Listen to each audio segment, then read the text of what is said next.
Hello Parkside lovers and welcome to another Parkside vs Milwaukee battle. In today's video I will compare the reputable Milwaukee M12 CH hammer drill and its brand new counterpart, the Parkside Performance PBHAP 12A1. Visually the tools look quite identical, they're quite identical in characteristics also, and that's the main reason why I'm comparing them. Maybe Parkside is copying Milwaukee design, maybe it's paying a license for it, or probably something else, I don't know, I don't have internal information.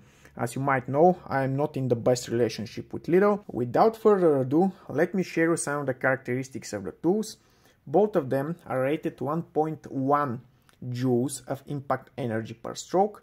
Both of them have absolutely the same no-load rotation speed, ranging from 0 up to 900 RPMs, and they share absolutely the same maximum impact rate of 6575 beats per minute. The drilling capacity again is the same, in steel 10 mm and in concrete 13. Without a battery, Parkside is 1.3 kilos, while Milwaukee is a little bit heavier, 1.4. The two machines are equipped with an SDS-Plus chuck. Parkside comes with an attachable keyless drill chuck for round shank drill bits and some other accessories, such as some SDS-Plus drill bits and some screwdriver bits. Milwaukee, on the other side, depending on the configuration, might come with an additional hand lever. You can see the extended part of the body where you can attach it. Unfortunately, it's really a rare accessory. Parkside is not offering anything similar. Milwaukee features two work modes,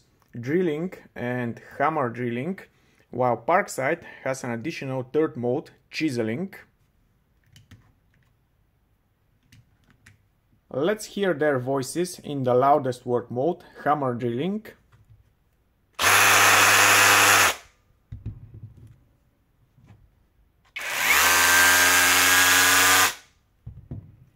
I think Milwaukee is a little bit louder. The machines are equipped with variable trigger, but on Parkside it's combined with soft start, and that makes the things really annoying. On Parkside the variable trigger is far less responsive than on Milwaukee. Let me demonstrate you a properly working variable trigger.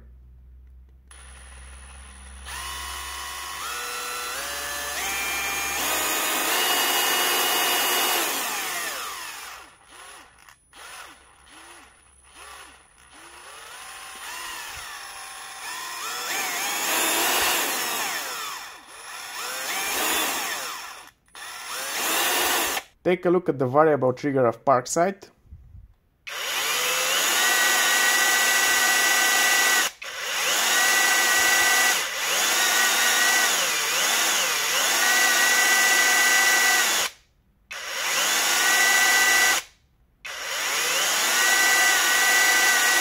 It's more like a two-speed trigger than a variable trigger.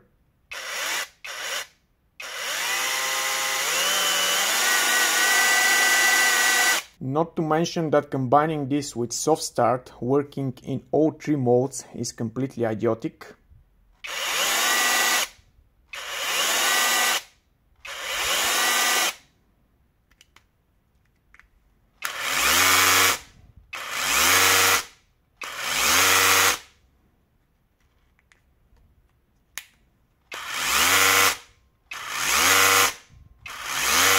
This thing comes with screwdriver bits. Well, try having a proper control over the screwing process with soft start and some poorly responsive trigger. I really hope Parkside engineers ain't screwing their girlfriends in the same fashion as they develop power tools, the poor girls. The internals of the tools, and you can clearly see the difference. The hammering mechanism of Milwaukee is self-contained, while on Parkside it's supported by the outside plastics. The design is really close to the 20 volts green Parkside hammer drill. The design on Milwaukee is completely different, and I'm pretty sure it will be way more durable. As usual, Parkside is using brushless motor without hole sensor. Milwaukee is using a brushless motor with hole sensor. I like the design of the control board on Parkside. It has a nicely sized radiator. Same goes for Milwaukee.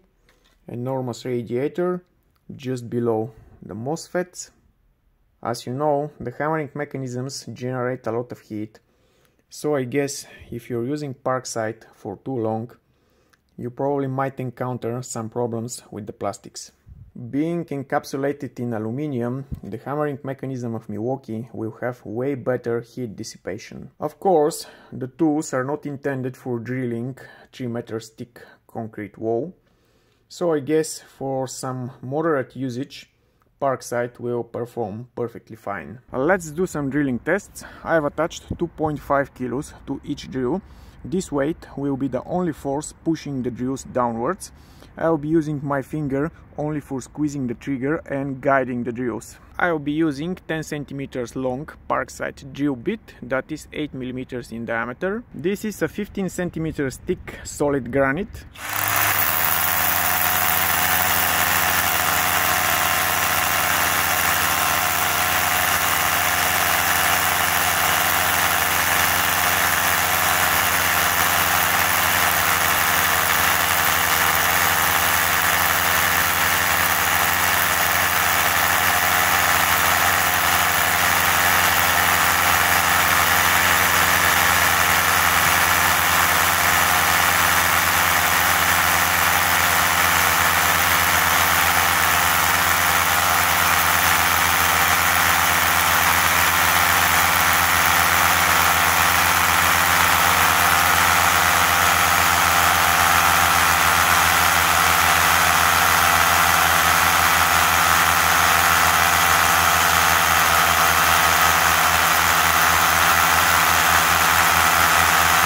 Another day, another drill bit. Today I'll be using 20 centimeters long drill bit manufactured by Bosch, SDS-Plus 5X, again 8 millimeters in diameter.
Finally, let's do some more drilling with a 10 millimeters in diameter drill bit while measuring the temperature of the machines. The temperature on Parkside, the highest is about 28 degrees Celsius. This is after drilling one hole with the 20 centimeters long drill bit. The battery is fully charged.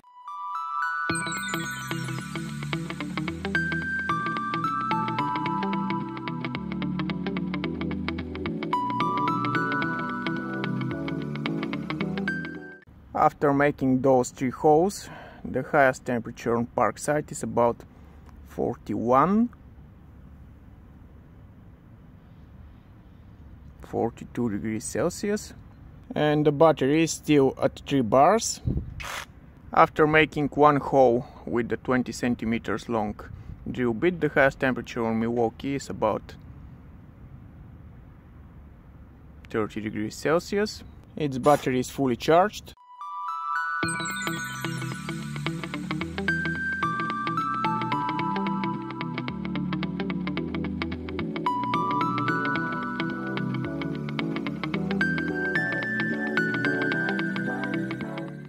3 holes with Milwaukee, and it has a slightly higher temperature, about 45 degrees, where the mode selecting knob is, the gearbox.